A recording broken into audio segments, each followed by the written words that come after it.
что запомнилось у вас из студенческой жизни в университете? Как зачеты сдавал здесь? Ну, бывал здесь, конечно, редко, потому что я был в основном на соревнованиях и между сборами старался как-то успевать по учебе. Вот. Благодарен институту, который мне в этом помогал. Спасибо. Еще такой вопрос. Как правило, бывает же и неудачные выступления. Как собраться силами, чтобы пойти дальше? Ну, и когда есть цель, и самое главное не унывать и делать правильные выводы и двигаться дальше, потому что это только маленькая какая-то неудача, она ни на что не влияет, она только дает тебе опыт и как раз-таки силы для дальнейшего успеха.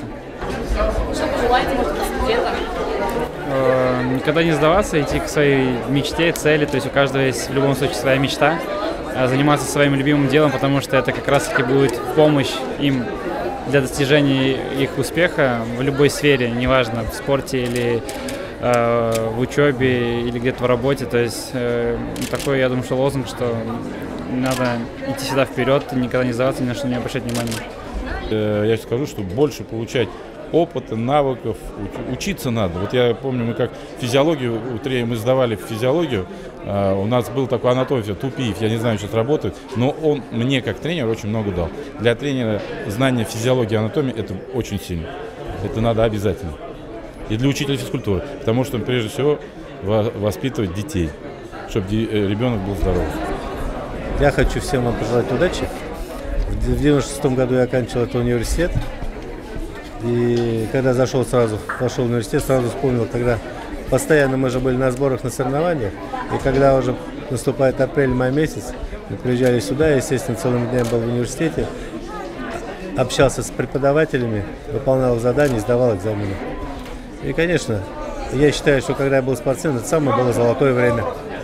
Начали свою спортивную карьеру, будучи студентом. Как вы совмещали учебу и спортивную жизнь? На первое время, пока мы занимались на местных площадках, это в городе Уфе, то есть все было прекрасно. Когда спортсмен уже начинает выезжать на международные соревнования и заниматься уже, в году, наверное, 6-8 месяцев, да, то есть очень сложно совмещать, но мы брали персональные занятия, да, то есть и сдавали экзамены, зачет, для нас делали определенный график, да, где мы могли, соответственно, посещать и сдавать определенные тесты и экзамены. Но благодаря вашему университету, да, то есть мы имеем таких прекрасных специалистов, да, то есть таких прекрасных спортсменов.